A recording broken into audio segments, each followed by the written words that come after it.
لہذا ہمیں اب آؤٹ ٹرن کرنا پڑا. واپس پلٹے، معلوم ہوا کہ ہم رائٹ سائڈ پہ چلے گئے تھے، نہیں جانا تھا، سیدھے راستے پہ جاتے تو پھر سردار مار دیتا.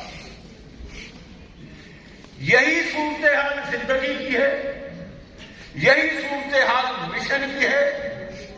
آپ عمر کے جس حصے میں ہیں، بجا فرمایا 100 سال کی زندگی ہو، یہ زندگی کا بہترین حصہ ہے.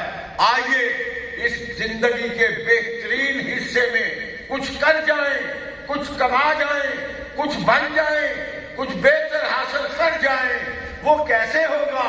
جب ہم اپنے سے پہلوں سے سبق سیکھیں گے، ان سے ان کی سیرت دیکھیں گے، ان کے انداز دیکھیں گے، ان کی قربانیاں دیکھیں گے. اور میں بڑی تیزی کے ساتھ آپ کو ان سے ملاقات کرواتا ہوں. یہ صبح جنگ ہو رہی ہے، 2 دوست ہیں، جوان ہیں، مجاہد ہیں، جذبہ رکھتے ہیں، وَجَاهِدُوا فِي اللَّهِ حَقَّ جِهَادِهِ کے مفہوم و تفصیل کو سمجھتے ہیں. کہتے ہیں آؤ اکٹھے بیٹھ کے کوئی مشورہ کرتے ہیں. ایک نے کہا میں دعا کرتا ہوں، تم آمین کہو. اس نے کہا بعد میں تم آمین کہنا، میں دعا کروں گا. میں جلدی سے آپ کو بتائی دیتا ہوں، یہ دعا ہو رہی ہے، اے اللہ صبح جنگ ہوگی، اسلام کفر مقابلے پہ آئے گا، صحیح سمت غلط سمت مقابلے پہ آئے گی، غلط اور صحیح مقابلے پہ آئے گا، جھوٹا اور سچا مقابلے پہ آئے گا، جائز اور ناجائز مقابلے پہ آئے گا، حرام اور حلال مقابلے پہ آئے گا.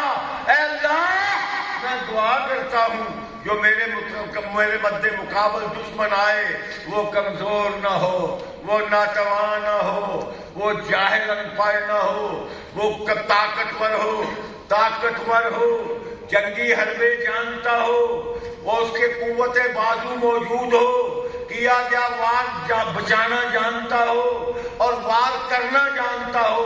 وہ مجھ پہ حملہ کرے، میں اس پہ حملہ کروں، وہ مجھے زخمی کرے، میں اسے زخمی کروں، اور بالآخر میں اسے جہنم رسید کر دوں.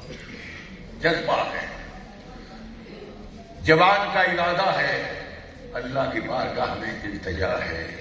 دوسرے نے کہا آمین. اب دوسرے کی باری آئی. دعا کا پہلا حصہ یہی ہے جو میں نے آپ کے سامنے پیش کیا. یہی دعا کی. بعد میں کہتے ہیں اللہ وہ مجھ پہ حملہ کرے، میں اس پہ حملہ کروں، وہ مجھے زخمی کرے، میں اسے زخمی کروں، وہ مجھے شہید کر دے اور پھر چھوڑے نہیں. مجھے شہید کرنے کے بعد میرا ناک کاٹ لے، میرے کان کاٹ دے، میرا لب کاٹ دے، میرا سینہ چاک کر دے. اے اللہ جب تیری بارگاہ میں حاضری ہوگی میں کہہ سکوں ان صلاتی و نسکی و محیای و مماتی للہ رب العالمین. اللہ ناک کٹا تو تیرے لیے، کان کٹے تو تیرے لیے، لب کٹے تو تیرے لیے، پیٹ چاک ہوا تو تیرے لیے. یہ جوان ہے. آج بھی جوانوں کے مشورے ہوتے ہیں، آپ بھی جانتے ہیں، میں بھی جانتا ہوں. میں ان کی طرف توجہ نہیں دیتا، میں ان جوانوں کی طرف توجہ دوں گا جن کی سیرت کو پڑھیں گے، جن کی صورت کو دیکھیں گے، جن کے حالات کو سمجھیں گے تو انسان بن جائیں گے، انسانیت آ جائے گی، آدمیت آ جائے گی. یہ بھی ایک جوان ہے، آخری وقت ہے، جسم سے خون کے فوارے نکل چکے ہیں، نقاہت طاری ہے. آقا جنگ کے بعد میدان میں جنگ میں دیکھ رہے ہیں، زخمیوں کو فرسٹ ایڈ کے لیے بھیج رہے ہیں.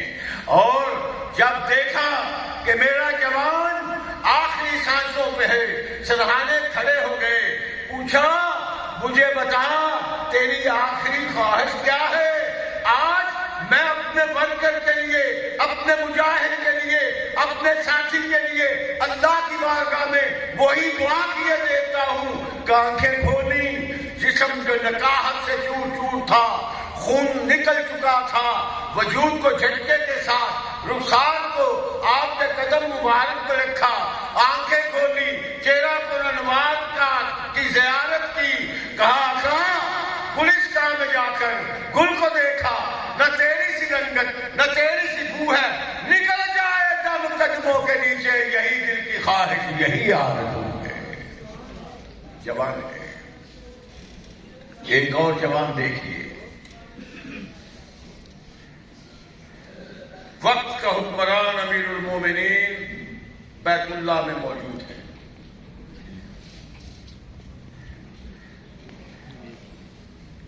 یمن کے علاقے سے کالے کالے حاجی اللہ کے گھر آ رہے ہیں۔ جو بھی آتا ہے اسے پوچھتے ہیں، وہ یارو تم یمن کے علاقے کے معلوم ہوتے ہو؟ جی ہاں۔ تو تمہارے میں کوئی کرن کے علاقے کا بھی جوان ہے؟ اویس اس کا نام ہے؟ کہا ہاں ہاں ہے، صرف ہے ہی نہیں، وہ ہم میں موجود ہے، ہمارے ساتھ آیا ہوا ہے۔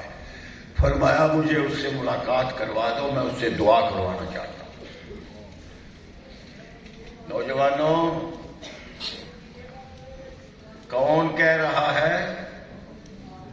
امیر المومنین حضرت عمر فاروق رضی اللہ تعالی عنہ، جن کو ان کی بہادری، شجاعت، دلیری، استقلال، استقامت، جوانمردی، پابندگی کی وجہ سے آج بھی جلا سیما ہوا یورپ جنرل عمر کے نام سے یاد کرتا ہے۔ آج کہا میں تجھ سے دعا کرانا چاہتا ہوں۔ حیران ہو کے کہا اتنی بڑی شخصیت جسے جنت کی بشارت، عبداللہ کے لخت جگر، ساقی کوثر، آمنہ کے لال پیکرے حسن و جمال دے چکے، وہ مجھ سے دعا کریں؟ ہم آپ سے دعا کریں۔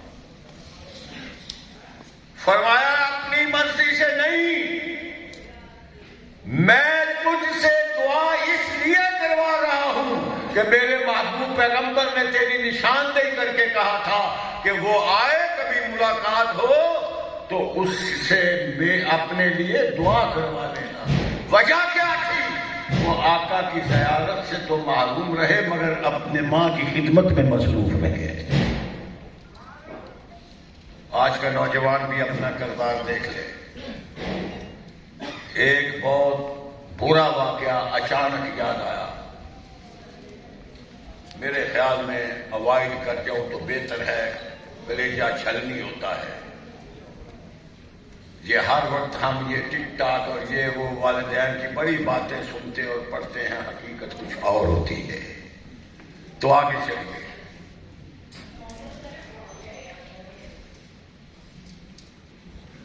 ایک اور جوان ہے، حضرت علی کا وقت اور ہے، کوفہ کا واقعہ ہے، رئیس آدمی ہے، ابو احمد اس کا نام ہے۔ ایوننگ واک کے لیے نکلا، سیر کر رہا ہے، کوفہ کی سرزمین ہے۔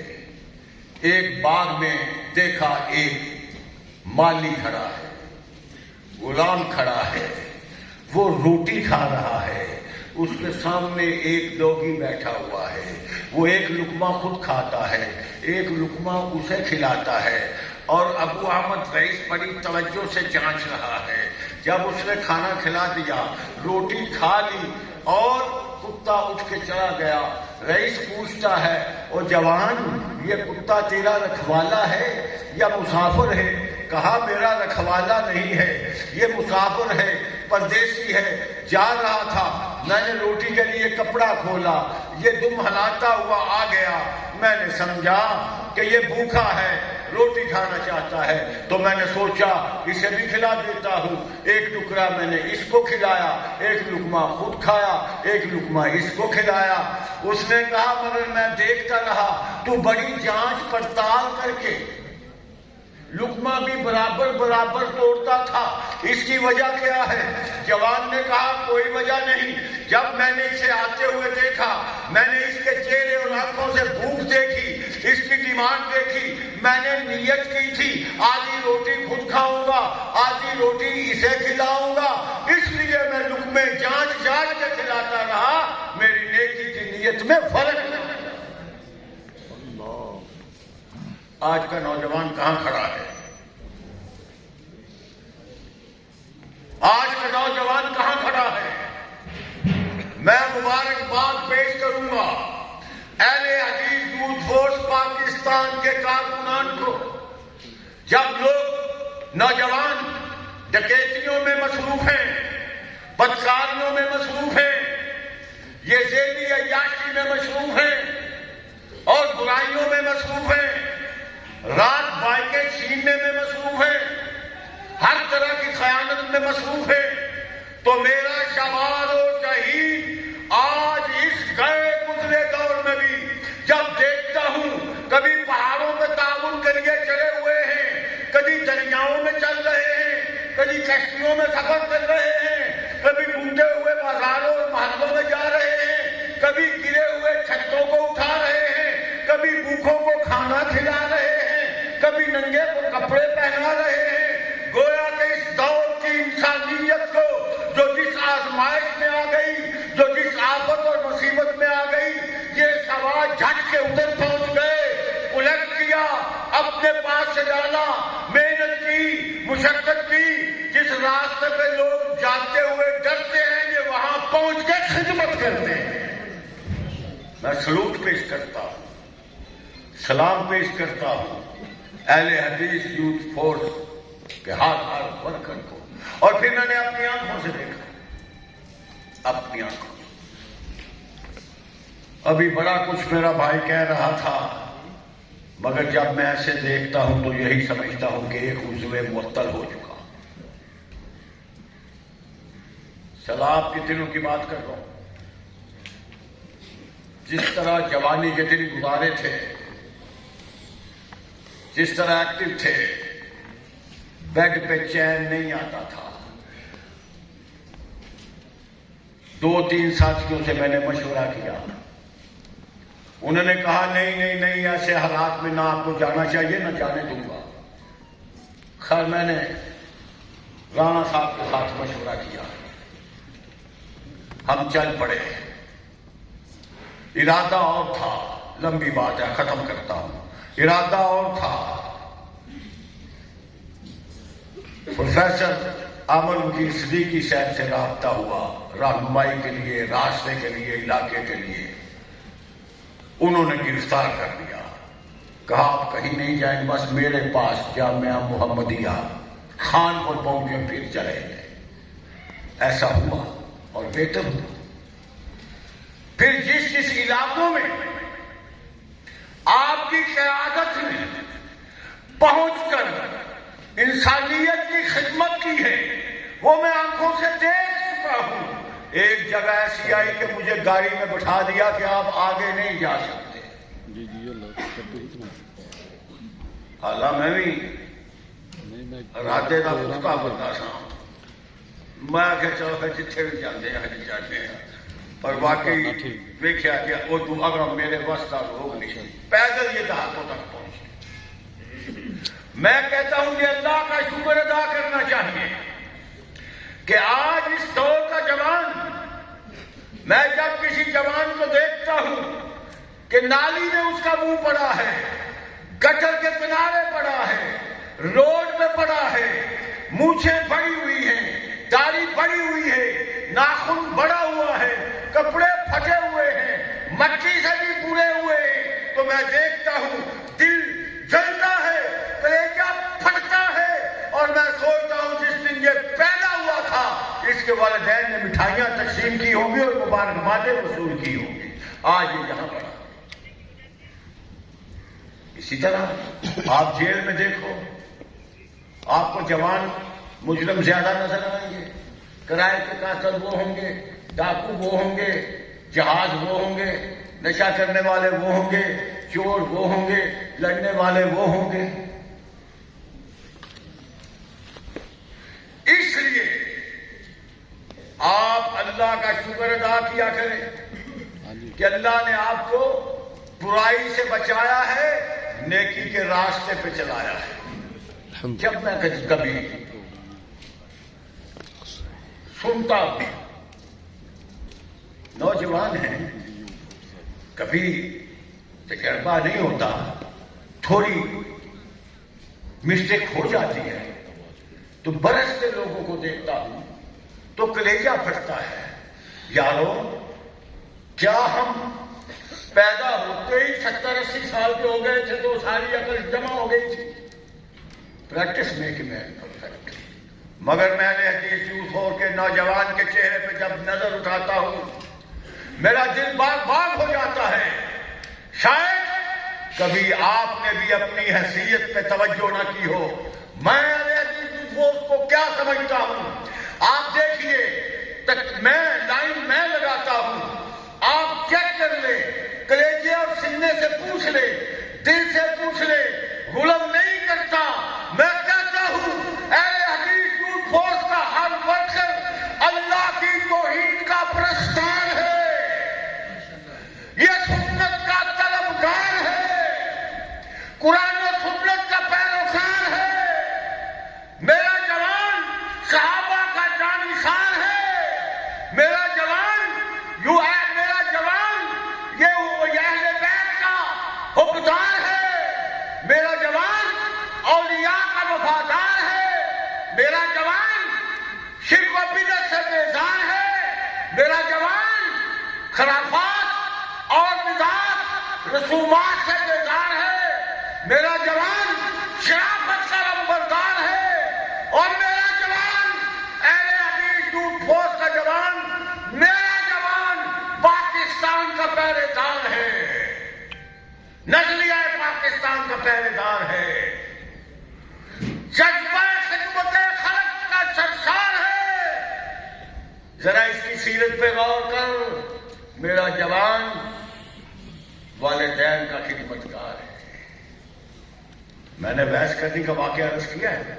یہ سب سبق ہمیں یہاں سے ملے, یہ سب رہنمائی ہمیں یہاں سے ملی. اسے ہم نے اپنے اذہان و قلوب میں بٹھانا ہے اور میدان عمل میں نکلنا ہے. یہ بھی اہل حدیث یوسف فورس کے نوجوان کے حصے میں بات آئی ہے. آپ اپنی تاریخ اٹھائیے. ابھی آپ کے پریزیڈنٹ آپ کو امام احمد بن حنبل کی بات بتا رہے تھے, عبداللہ ابن مبارک کی بات بتا رہے تھے, عبدالعزیز کی بات بتا رہے تھے. اور یارو, میری تاریخ جب آپ اٹھاؤ گے, اپنی تاریخ جب اٹھاؤ گے, آپ کو جرأت نظر آئے گی, استقامت نظر آئے گی, بہادری نظر آئے گی. ہاں, ہم وہ نہیں جو دبک کے بیٹھ جائیں اور کہیں کسی سرنگوں ٹہنی پہ سجا لیں گے 4 دن کے, نہ بلند شاہ ہوگی نہ گرے گا آشیانہ. ہم وہ مردار نہیں, ہم وہ دیدار ہیں, اللہ کی رحمت سے دیدار ہیں. ہم کہتے ہیں کہ نشیمن پہ نشیمن اس قدر تعمیر کرتا جا کے بجلی گرتے گرتے آپ خود بیزار ہو جائیں. یہ ہے اہل حدیث کی فورس, یہ ہے مرکزی جمعیت اہل حدیث. حیران ہوں کہ ابھی میں نے صبح سیدی صاحب ایک پوسٹ دیکھی جس میں ناظم اعلیٰ صاحب حافظ عبدالکریم صاحب, امیر محترم علامہ پروفیسر جمیل صاحب, انہوں نے ترکی کے حوالے سے وہاں کے زلزلے کی بنیاد پر کہا کہ میری جماعت, ہم ان سے معاونت کریں گے, جو ہو سکا جتنا بھن پڑا ہم ان کو ادا کریں گے. میں آپ کو اپنے دل کی بات بتاتا ہوں, جیڑا منو شدائی سمجھے گا نا انہوں گناہ ہوئے گا. رات مرکزی جمعیت اہل حدیث اور اہل حدیث یوتھ فورس کی جتنی یہ پوسٹ ہیں, ویسے میرا جی چاہتا ہے تو میں اپنی مرضی کرتا ہوں, کوئی لائک کروں, شیئر کروں, نہ کروں, میری مرضی ہے, ہر ایک کی مرضی ہے. مگر میں یہ حلفن کہہ سکتا ہوں,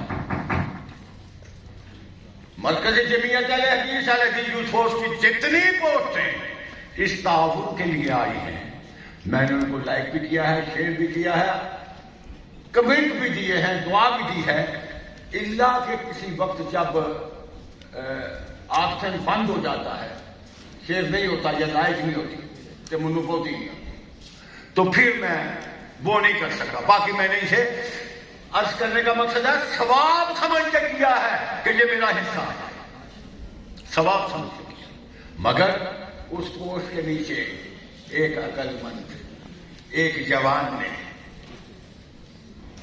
اپنا تبصرہ فرمایا. اس نے سمجھا یہ چاروں بندے آؤٹ ہیں، بچے پروفیسر صاحب، بچے یعقوب صاحب، بچے احمد صاحب، بچے سلمان صاحب، سب آؤٹ ہیں. انہوں نے اپنا مشورہ یہ دیتا تسی تعاون اتنے کر چھڑو تو اتنے لوگ مجھے بتائیے. اتنے تو ہم سیاستدان اور فلاسفر ہیں، یہ ہم رائے دیتے ہیں اپنی قیادت کو. کس قیادت کو؟ کس قیادت کو؟ جس قیادت کا 500 کے قریب شیخ الحدیث فلاسفر، سکالر، خطباء، علماء رگڑ کے پالیسی تیار کرتے ہیں. ان کو یہ نوجوان مشورہ دے گا، اللہ کے بندو قیادت سمجھو، ورکری سمجھو، ملکی حالات سمجھو، دیگر جماعتوں کے کردار سمجھو. میں سب کی خدمات کا اعتراف کرتا ہوں، کھلے دل کا آدمی ہوں، کم ظرف نہیں ہوں. جس سبجیکٹ میں جو جماعت، جو مسلمان کافر کے خلاف ہوں، جو مسلمان خدمات سر انجام دیتا ہے، میں اس کا اقرار کرتا ہوں، سریعام اقرار کرتا ہوں اور کرنا چاہیے. سب کی خدمات موجود ہیں، کوئی شک نہیں. مگر یہ دیکھیے جس جماعت کی پالیسی اب بھی میرے سامنے، اب وقت اجازت نہیں دے رہا، پالیسیاں بھی میرے سامنے ہیں.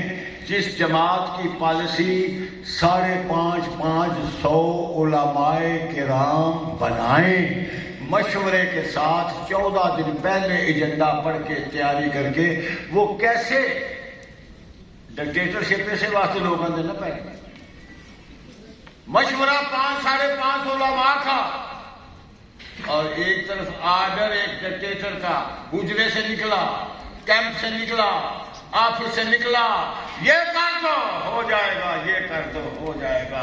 اس کو غلامی کہتے ہیں اور اس کو آمرانہ رویہ کہتے ہیں. مرکزی جمعیت اہل حدیث کی کارکردگی کو نہ آپ آمرانہ رویہ کہہ سکتے ہیں، نہ غلامی کہہ سکتے ہیں. کیا ہے کہ مشورے کے ساتھ جو نبی علیہ الصلوۃ والسلام کی سنت ہے. اور میدان عمل میں آپ جب تک ہماری سانس میں سانس ہے، جسم میں جان ہے، ہمیں کردار پیش کرنا چاہیے، ہر آنے والی خرابی کا مقابلہ کرنا چاہیے. اور میں سمجھتا ہوں میرے سے زیادہ یہ ذمہ داری آپ کی ہے. میں بوڑھا ہوں، آپ جوان ہیں، اور آپ کے سانسوں سے یہ الفاظ نکلنے چاہیے، مدہوش نہیں، بیدار ہیں ہم، ہر آہت پر ہوشیار ہیں ہم، سمجھے نہ کوئی غافل ہم کو، حق سچ کے پہرے دار ہیں. یہ اہل حدیث یوتھ فورس کا ماٹو ہے. اللہ کا قرآن، صاحب قرآن کا فرمان، یہ ہمارے سر کا تاج ہے. بے ادبی کسی کی نہیں، بد اخلاقی کسی کے ساتھ نہیں، بد زبانی کسی کے ساتھ نہیں. سر سرنڈر ہوگا اللہ کے قرآن کے سامنے، صاحب قرآن کے فرمان کے سامنے. یہ ہمارا مشن ہے. اس لیے میدان عمل میں ہے. حالات جیسے بھی ہوں، تعداد نہیں دیکھتے، قلت کثرت نہیں دیکھتے. ہم اسلام والے، قرآن و سنت والے اسلحہ، طاقت، حالات، واقعات نہیں دیکھتے، بس اعلان کرتے ہیں تو صاحب قوت ہی صحیح، مانا کہ ہم میں دم نہیں، اب فیصلہ ہے آخری، یا تم نہیں یا ہم. بس اس مشن پہ چلے ہوئے اور اعلان ہے. یا مشن کھڑا ہے. مشن مدینے سے آیا ہے، غیر مدینے سے نہیں آیا. مشن عربی ہے، اجمی نہیں ہے. پھر میں کیوں نہ کہوں، میرا سر کاٹ سکتے ہو، مجھے جھکنا نہیں آتا. چلنے کی عادت ہے، مجھے رکنا نہیں آتا. اس مشن سے چلے گے اور دنیا کی کوئی طاقت ہمیں دبا نہیں سکے گی، ہمیں جھکا نہیں سکے گی. کوئی قارون کی دولت لے کے آئے، فرعون کا تکبر لے کے آئے، زحاق کا ظلم لے کے آئے، نمرود کا تمرد لے کے آئے، رستم کی شاہزادی لے کے آئے، چنگیز کی خونریزی لے کے آئے. اہل حدیث یوتھ فورس کے ورکر کو، مرکزی جمعیت اہل حدیث کے ورکر کو اللہ کی رحمت سے نہیں جھکا سکتے. کتاب و سنت کی محبت کے بارے میں 2 لفظ بول کے اجازت چاہوں گا. آپ دیکھیے بھائی، جس طرح چڑیوں سے کوئی ان کی چہک جدا نہیں کر سکتا، جس طرح کوئی کوئل سے اس کی کوک جدا نہیں کر سکتا، جس طرح بلبل سے اس کا کوئی نغمہ جدا نہیں کر سکتا، جس طرح شمع سے کوئی اس کا پروانہ جدا نہیں کر سکتا، جس طرح کوئی پھول سے اس کی خوشبو جدا نہیں کر سکتا، جس طرح کوئی تتلیوں سے ان کا رنگ جدا نہیں کر سکتا، اسی طرح اہل حدیث کے دل سے، اہل حدیث کے دماغ سے، اس کے مقصد اور مشن سے، اس کی لگن اور مگن سے کوئی کتاب و سنت کی محبت کو جدا نہیں کر سکتا. اللہ کریم مجھے آپ کو پوری ذمہ داری سے نبھانے کی توفیق عطا فرمائے اور بہترین اجر سے نوازے، ہماری محنت منظور و مقبول فرمائے. وآخر دعوانا الحمدللہ رب العالمین.